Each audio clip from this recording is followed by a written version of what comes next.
Winter, early 1970s. New York City. A 20-something guy with a crooked smile and a slur in his voice has just been thrown out of his apartment. For 3 straight nights, he's sleeping in the Port Authority bus terminal, hiding from the cops, keeping his notebooks and pens locked in a 25-cent locker so nobody steals the only thing he actually owns. He is so broke that he ties his dog to a lamppost outside a liquor store with a handwritten sign that says basically, $50, make an offer. A stranger buys the dog. The guy walks away crying. That man's name is Sylvester Stallone. And within about 18 months, he will write one of the most iconic scripts in American film history in roughly 3.5 days flat, turn down more money than his entire family had ever seen, and become the actor who plays the part he wrote for himself.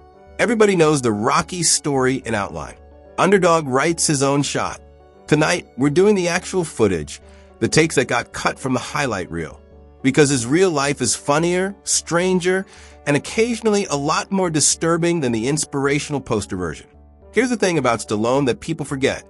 Before he was Sly, the guy with the biceps and the one-liners, he was a kid the world had already written off. Let's start there. You know that voice? The slight slur, the drooping left side of the mouth, that permanent, almost snarl. For decades, people assumed it was an acting choice. Tough guy, world-weary, don't mess with me. It wasn't a choice at all. Stallone's mother went into labor while, according to his own account, she was riding around on a city bus 9 months pregnant. Someone finally got her off and rushed her to a charity ward. During the delivery, doctors used forceps, and something went wrong. A nerve got severed on the lower left side of his face, permanently paralyzing part of his lip, his tongue, and his chin. As a kid, that earned him nicknames like Slant Mouth. Other kids assumed something was wrong with his brain, not just his face. He got bullied constantly, badly enough that by his own account it pushed him toward the gym, toward building a body big enough that nobody wanted to test him twice. And then, decades later, that exact same birth injury, the thing that made his childhood miserable, became the single most recognizable speech pattern in action cinema. Every "Yo, Adrian," every Rambo growl, all of it traces back to a delivery room accident in a New York charity ward that nobody chose, least of all him. Now here's the part of the story that gets left out of the inspirational documentaries, and it's a genuinely wild one. In 1970, flat broke, sleeping at that bus terminal, Stallone saw a job listing in a trade paper, a film paying $100 a day. He took it. It turned out to be a low-budget adult film called The Party at Kitty and Studs. He shot it in 2 days, made $200, and used it to get off the street. Here's the punchline that's honestly a little funny in hindsight. After Rocky made him a household name in 1976, someone dug up that old film, slapped a new title on it, The Italian Stallion, and re-released it to cash in on his fame. Stallone, by then an Oscar-nominated actor, had to publicly answer questions about a movie he'd made purely out of desperation years earlier, just to stop sleeping in a bus station. He since said plainly that he'd rather have robbed someone than done it again, but at the time, it was that or nothing. That's not the humble beginnings line you put on a movie poster. That's an actual uncomfortable, real-world account of exactly how close to the edge he was before anyone knew his name. This is the one people half remember, and the real details are even better than the summary. By 1975, Stallone was still scraping by on background roles, a wedding guest here, a subway thug there, married, with a baby on the way, and basically out of money. He'd sold his prized possession, his bull mastiff named Butkus, to a stranger outside a liquor store for around $40 or $50, just to buy groceries. 2 weeks later, he watched Muhammad Ali fight a heavy underdog named Chuck Wepner, a journeyman boxer who, against all odds, actually stayed on his feet with the champ for almost the entire fight. Something about that image lodged itself in Stallone's head, and he sat down and wrote the entire first draft of Rocky in 3.5 days straight, barely sleeping. Producers loved it. They offered him serious money for the script. Some accounts say around $125,000. Other site offers eventually climbing toward $350,000. There was just one condition. They wanted an established star in the lead. Names like Ryan O'Neal, Burt Reynolds, even Robert Redford got floated. Stallone said no. Every time, he told them, in effect, that they clearly hadn't understood the point. He was writing the part for himself. He was completely broke, about to become a father, and he turned down life-changing money rather than let someone else play it. The studio finally caved, but only by slashing the entire production budget down to about $1 million to offset the risk of using an unknown, oddly spoken lead actor. That tiny budget is actually why the film looks the way it does. They couldn't afford expensive dolly shot equipment for the famous running scenes, so they used an experimental new rig called the Steadicam instead, which is now iconic in its own right purely because they couldn't afford anything else. And Butkus, Rocky's dog in the movie? That's the actual dog he'd sold outside the liquor store.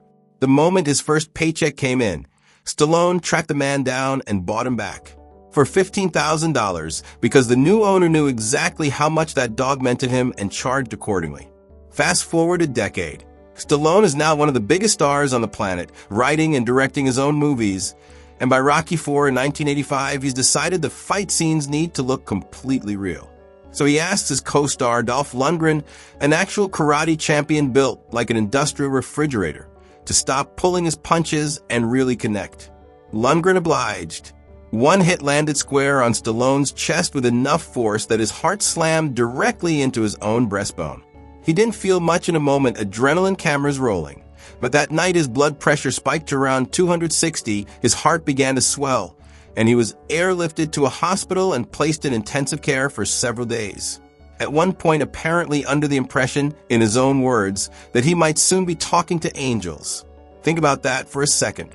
The man rode himself into the boxing ring, then asked his opponent to actually box him at full force purely so the film would feel authentic. And it nearly killed him in real life. On a movie about a fictional boxer surviving impossible odds. The line between the character and the man who wrote him basically disappeared for a few days in an ICU with actual nuns walking the hallway. He and Lundgren, for what it's worth, remain close friends to this day. Here's where the story gets quieter and honestly sadder. In 1979, Stallone and his first wife had a son named Sergio. As a toddler, Sergio could draw and write letters remarkably early, but struggled to communicate in other ways. He was eventually diagnosed with autism, at a time when the condition was far less understood publicly than it is now, and Stallone and his wife had to navigate that almost entirely without a roadmap, in the middle of his career becoming an international action icon. Then, decades later, in 2012, Stallone's eldest son from a later marriage, Sage, who'd appeared alongside him in Rocky V as a teenager, was found dead in his home in his mid-30s, a death the coroner ultimately attributed to a heart condition.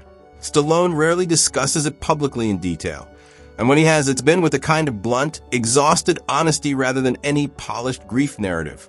Just a father who lost a son and has had to keep living a very public life anyway. It's worth sitting with for a second next to everything else.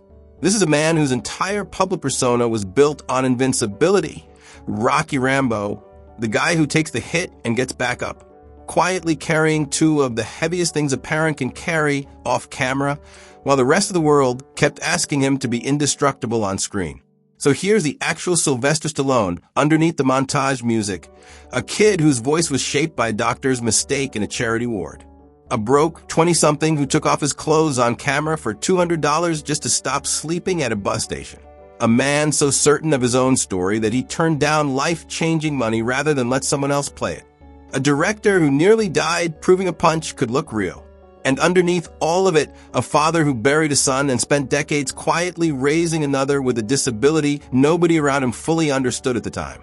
The whole never give up thing that gets slapped onto his highlight reel isn't really a slogan when you look at the actual footage. It's closer to a documented pattern. This is just what the man does over and over, whether the world is watching or not.